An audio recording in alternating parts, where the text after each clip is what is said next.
Blessings, blessings, beautiful divine earth angels. How are you all doing on this wonderful day? I do send forth blessings that it is remarkable for you all, and you are enjoying a most magically marvelous now. So I wanted to share a little bit with all of you about the multiplicitness of we, and some ways that I have found have been helpful in my own personal journey, and that I have found has been of assistance to the angel partners that I journey with, the clients that I provide therapy to, in dealing with life and existence and beingness. So in the descriptor for this video, I had written that we are multidimensional, multi-layered beings. And oftentimes when speaking about life from a metaphysical perspective, we have all of these words, big words, that can be quite confusing to many. We can easily get lost in the complexities of the words that are being used to the point that we actually miss out on the meanings of them. Like, what exactly does it mean that we are multidimensional beings? I'm sorry, I'm just wanting to check. We had an issue with, oh, good. It was all, okay, you can hear me. Good. Apologies. I started this, this is the second video because seemed to be a sound issue before, so. I'm blessed to know that we're good with the sound. Thank you so much. I now have to put on my glasses because I cannot see. Thank you, Dennis. I really appreciate it. So, what does that mean? Multidimensional, multi-layered.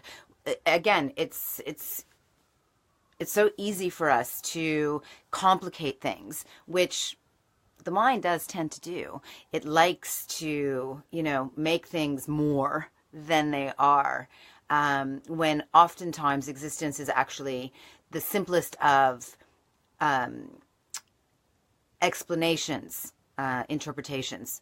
So when we hear something like multidimensional, oftentimes the mind's like, dimensional, what does that mean? Dimensions, and what are we going into different worlds? And well, yeah, kind of. Well, totally. But we can also bring it to a level that's easier to comprehend for our minds, which have been told that to think in a metaphysical way is lunacy. That there's something that's seriously wrong with us and we better not do that because we're being crazy. So let's bring it down, right? Let's make it so that we can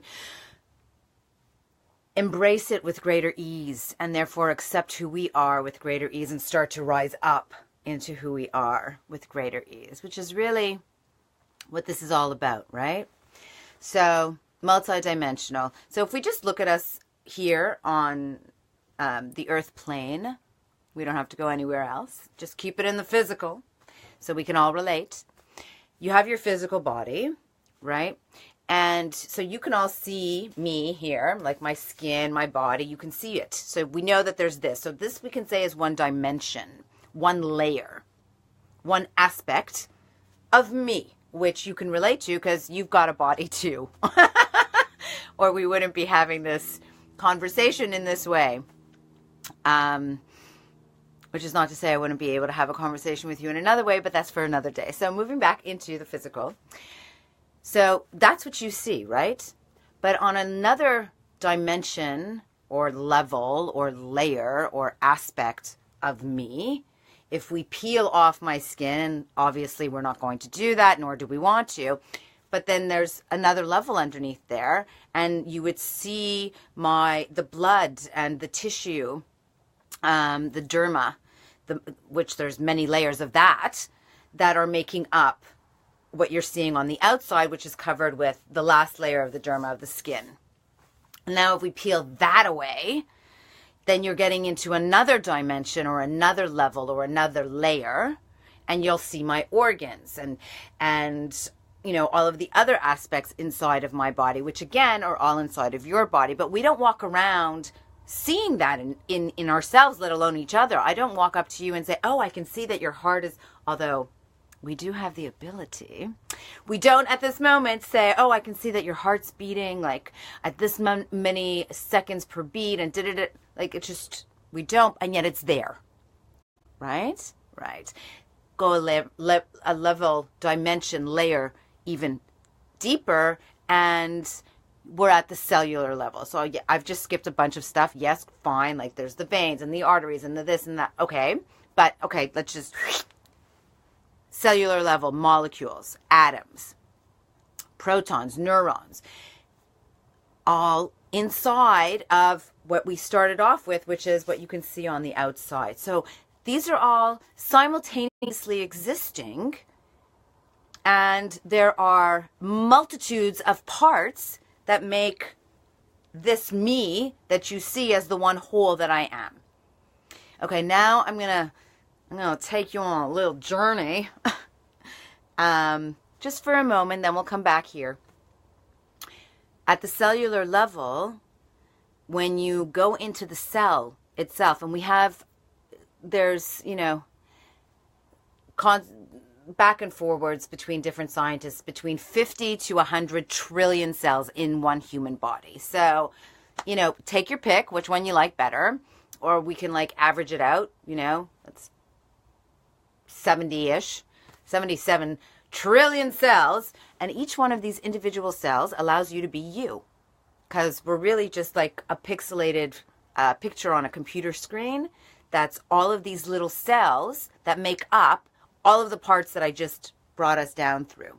They're all actually just like, the heart is tightly compressed heart cells and that create that one organ. And it's the same thing with your brain and your skin and all of it is just a bunch of cells that are compacted tightly together enough to create that physical looking aspect of you.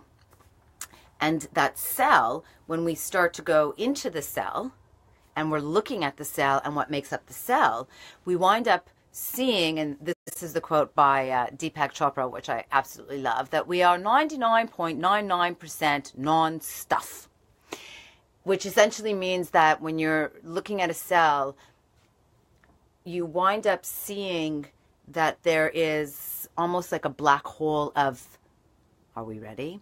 Infinity. On and on and on it goes, and where it stops, nobody knows.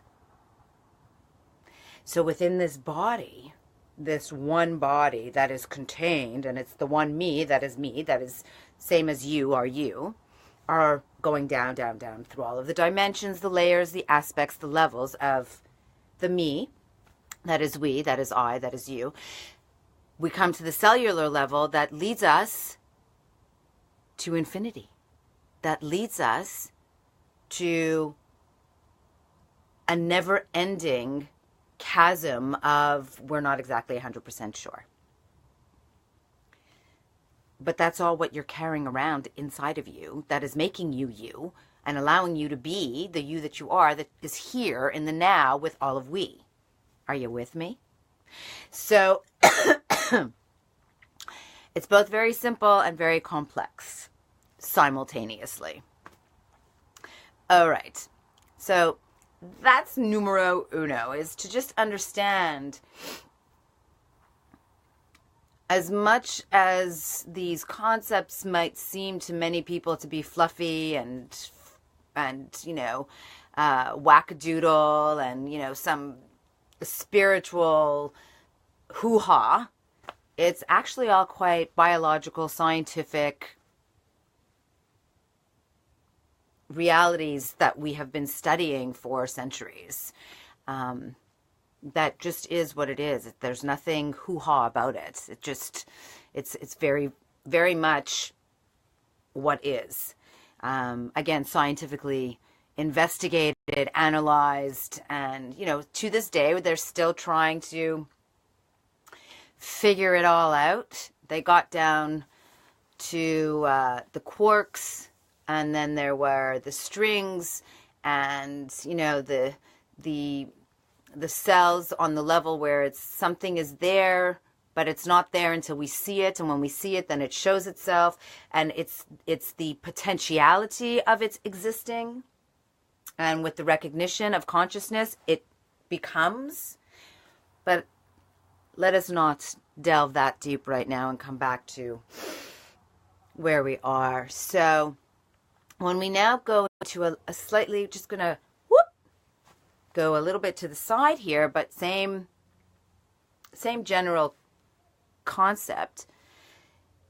The me that each of us is has our body, as we've just seen, which goes all the way to infinity. We also have, in addition to the body, we have the I that exists regardless of the body. And when I say regardless, for those who have a more opportunity for growth regarding these concepts, I will give a quick example to make it easier to digest. So, where is the you inside of you? Where do you exist? If I cut off your arm, you'd still be you. So it's not in your arm. If I cut off your leg, you'd still be you. So you're not in your leg. When you're going to sleep at night and you're not conscious here, you're still you. You're just sleeping. So where are you? So that's the I'm speaking about, that exists regardless of the physical body, and also has scientifically been shown that the consciousness, which is the is sustained even after life, with the countless research that has been done regarding near-death experiences, and going back hundreds of years of documented proof showing people that have had near-death experiences and recounting those experiences, and the fact that people from all over the world who have never spoken to each other, not even are alive in the same time, are recounting similar stories. People who have been shown to be clinically dead, coming back and sharing their experience when they've been brought back to life, having, again, similar experiences and being able to know things that they otherwise should not have known because they were dead, like who was in the room, what they were talking about, so on and so forth. But again, I digress. It's so easy when we're talking about these things, right? Infinity. Oh my gosh. But again, so we have the body, and then we have the I, the consciousness. We have our mind. We have thoughts, and we have feelings. None of these things are physical the way the body is, that we can hold them and touch them, taste them and smell them, even though the body on a cellular level is same, 99.999% non-stuff. Let's take that for a moment. They're the same. This physical body becomes the same as the unseen, untouchable, untastable thoughts and feelings that course through it. Alrighty. So, but a thought that we have can come through, and we can experience it, and we can ponder upon it, and we can choose to believe it or not. And even if we choose to believe it today, we can choose to disbelieve it tomorrow. In fact, we can choose to disbelieve it 2 seconds later. So the thought is transient. And who's the one choosing if the thought is one that we believe in or not? Feelings. Feelings come and feelings go. And feelings change, like rain to snow. So we have a feeling that comes up, and sometimes a feeling just arises out of nowhere, and we're just overwhelmed by this feeling. And there's a me inside of me that can choose to see the feeling and say, wow, look at that. And then there's another me inside of me that can just get lost in the feeling and just own it so fully and just really invest in that feeling, and I become all that of that feeling, which can then change, just like my thought, my thought 2 seconds later, which can then change again and again and again and again. And then who's making the decision regarding that feeling? Whose feeling is that feeling anyways if it was coming out of the blue? Where did the thought come from that all of a sudden I wasn't looking for the thought, but the thought came to me? Interesting questions, yes. So recognizing that the multidimensional aspects of we are also on these levels of expression. I'm just going to take a moment before I carry forward because I'm seeing that there are some comments. And I'm not sure how to do this without my computer. If I can see everything. No, I cannot see everything. Apologies. I can't see all of your wonderful... Oh, there I get it. I get it. Oh, yay. I'm sorry. I'm not with my computer to be able to do this more nicely so that you're not seeing my fingers. Bonjour, Gregory from French Riviera. Oh my gosh, that's so cool that you're here. Yay. Okay. Can we really choose belief from TJ? Yes, our beliefs can change, but do we choose these? Yes, if you're asking me what my personal opinion, belief, and experience is, yes, we can choose them. We can test this right now. Take something in which you believe and choose to not believe it. Yep, I can. Or take a thing in which you don't believe and choose to believe it. Yes, I can. The beliefs that I have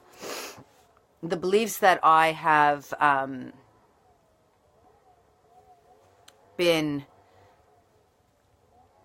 schooled to believe were originally the original beliefs that I came into the world and were schooled upon were from my parents and the culture that I was born into, where on the earth I was born, and the society that I was exposed to, education, teachers, friends, their perspectives, what they learned from their parents, who learned from their parents, who learned from their parents, and so on and so on and so on.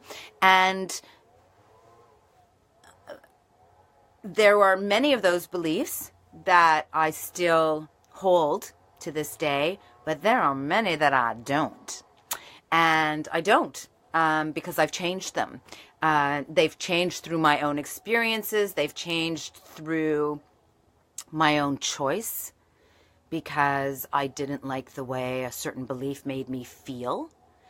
And made me would really be my mind. It didn't make her feel good. And so I trained my mind to shift her beliefs. And so to answer the question, yes. And that's actually, I love that you asked the question, TJ, because now we get to go into the last little bit that I wanted to share. But I see that there's been 2 more comments. So let me just see if I can do this. It's a little more difficult on the phone than it is on my computer. Good morning, sweet soul Nicole. Lovely to have you here. TJ, at best, I think you'll be pretending. Perhaps you can keep it up, but I don't think that anyone chooses their beliefs or disbeliefs. And TJ, you are totally, utterly, thoroughly entitled to believe whatever you want to believe. And that is a perfect segue into the last little bit that I wanted to share, which is exactly that. We get to choose. We are not the mind. We are not our thoughts, and we are not our feelings. We get to choose which ones we want to invest in, which ones we want to believe in, which ones we don't. And yes, it can take some time in which we might feel like we are pretending, TJ, because we have been taught so well to believe in whatever we've been taught to believe. No child comes into the world believing in one certain thing. They're taught.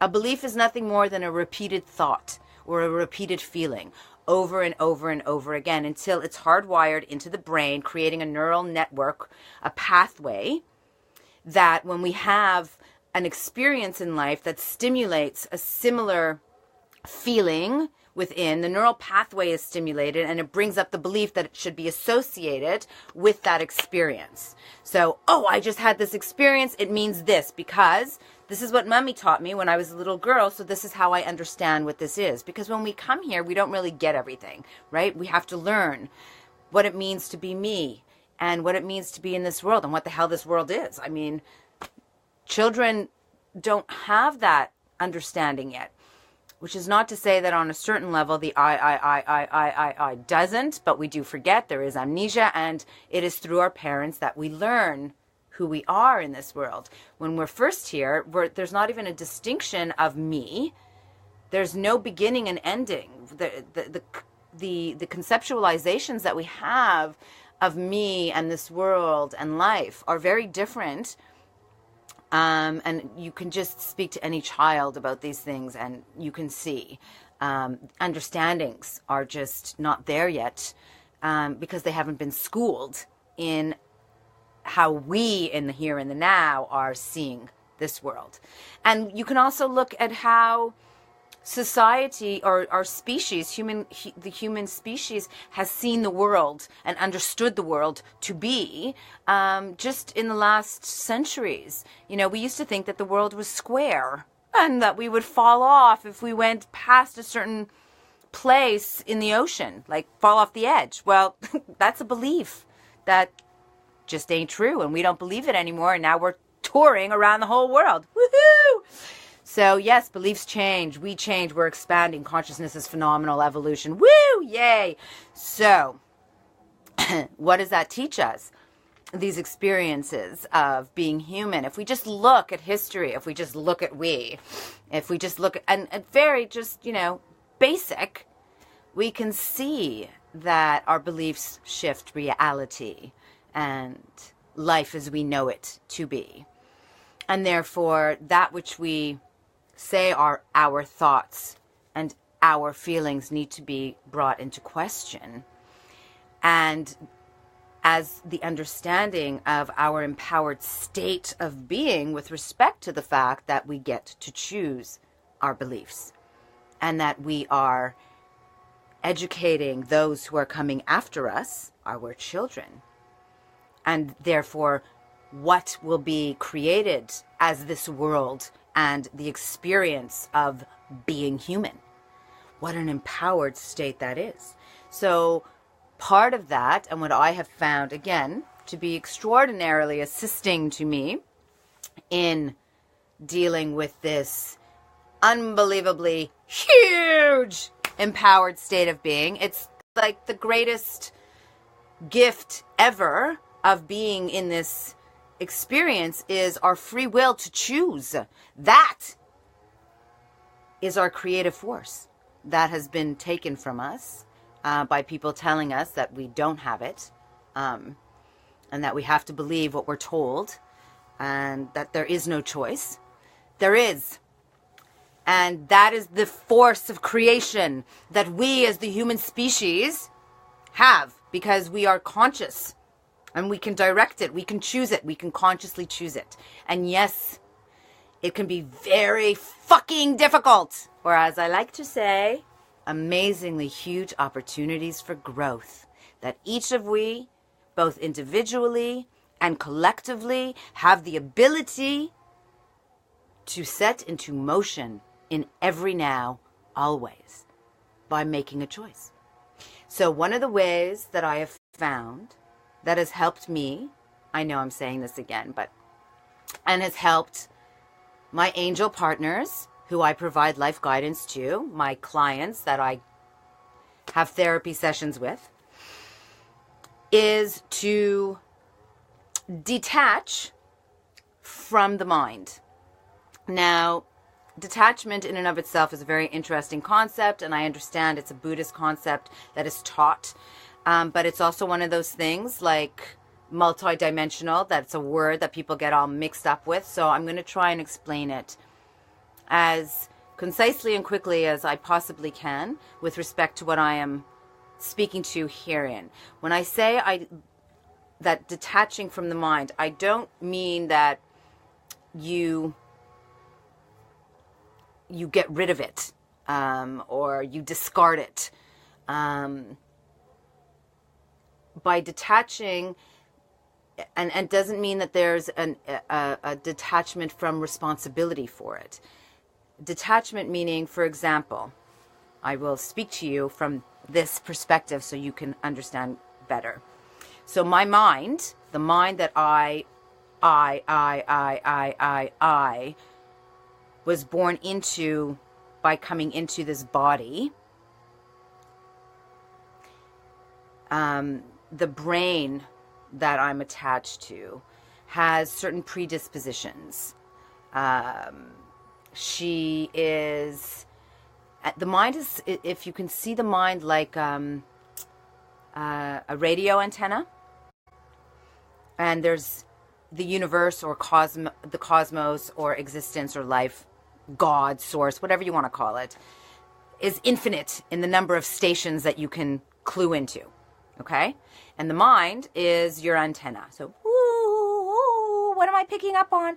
My mind has a predisposition based upon genetics and nurture nature. So genetics and my experiences in life, and probably, I don't want to make this too huge of an opportunity for growth for everyone, but probably more to do with what my soul chose for me. And therefore the genetics and the experiences that allowed for that to be, so that I can take advantage of the opportunities for growth that I came here for the benefit of all of we, which we all have. But we can even bring it down to the brain level, the biological chemistry of my brain and the way that it's been made up. There's a predisposition to me to picking up on things such as depressive thoughts. So that would be on the negative side. And then I have another predisposition to picking up on very optimistic thoughts. Okay? That's the way that my mind, she's tuned. She is tuned into these things. That's where she's been taught to tune into, which is the same thing that my brain is supporting my mind. That's the antenna is picking up on those thoughts and feelings, those frequencies. Okay? So the mind picks up on frequencies, on energy, on waves from the universe existence. And my brain, which has the predispositions that are in kind to that, will interpret those things in ways that are towards those predispositions, which then I get to choose if I like or not. And that is part of the training, if you will, in us becoming better creators, soul creators on that level where we are creating this world, this life, this experience. So when we can do this detachment from the body, from the mind, from the thoughts, from the feelings, consciously choosing becomes easier. And again, TJ, yes, sometimes you gotta fake it until you make it. And it might be pretending, but the more that you pretend and the more that you repeat, the more that something that was maybe make-believe to you becomes real and becomes a belief by which you live by and therefore become the example of. And at the end of the day, nobody can prove anything really, because unfortunately, if I were to strip me all of everything that I just said earlier, all the different layers of me, and just allow the I, which exists through all of this, to be seen, I would be dead. I don't really know how to do that yet. So it's kind of an issue, and nobody else has been able to do that yet. So we can't really prove it. But what we do know, 1,000% for sure, that can be proven scientifically, physically, if I'm in a good mood, I'm going to be very different than if I'm in a bad mood. If I believe that life is a bitch and then you die, my life is going to be far different than if I believe that life, excuse me, I'm going to drink some water, which represents emotion. Ha! How beautifully perfect is that before I say the next thing? If I believe life is a magical, miraculous gift for each of we to play and learn and create as we choose, then my life is going to be far, far different, won't it, than if I believe that life is a bitch and then you die. And that's because I'm believing something different. And I get to consciously choose which one I want to believe. There ain't no hoo-ha in that. That's just life. But when we want to make it easier to make those conscious choices, a little detachment from the mind, the body, the thoughts, and the emotions makes it a lot easier.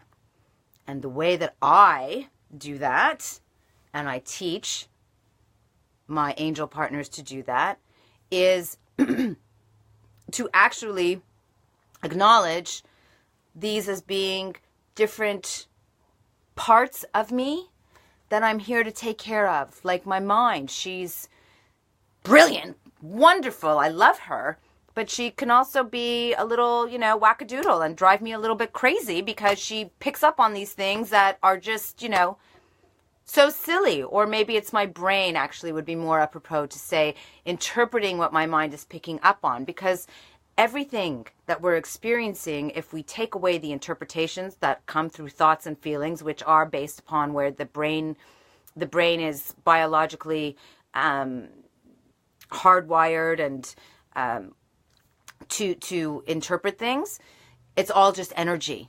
And passion, the energy of passion can be extraordinarily erotic, exotic, and ecstatic.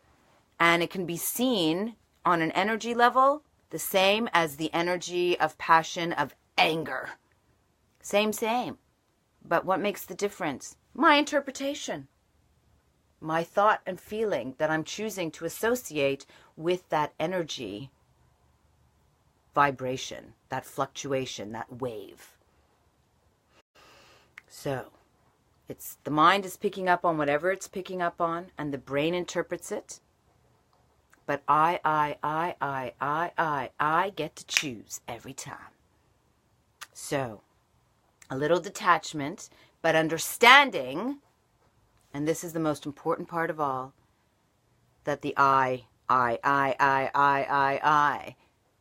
is responsible, response-able. We are able to choose how we want to respond for this physical being, for this mind, for this brain.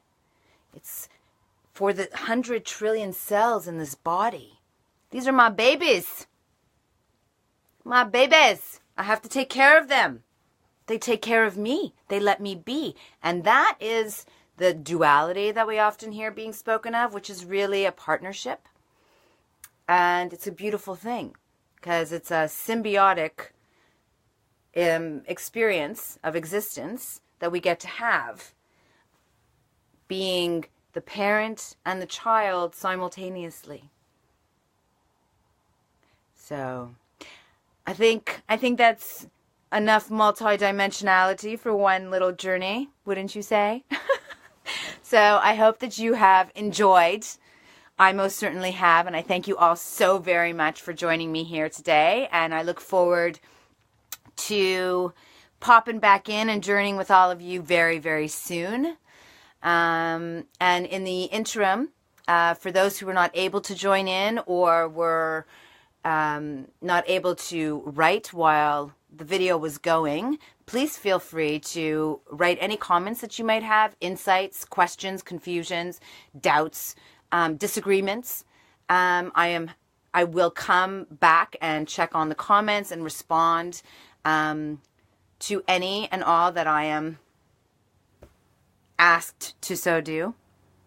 And let's keep the dialogue going, keep the evolution happening, and keep assisting each other to be the I in me we each love ourselves to be, and therefore creating a life, experience, and expression of our fabulous that is shared with grace and ease and sweetness and comfort and blossoming bliss in every now, always. Thank you all so, so very much. Mwah! In Lakesh Alakin, namaste.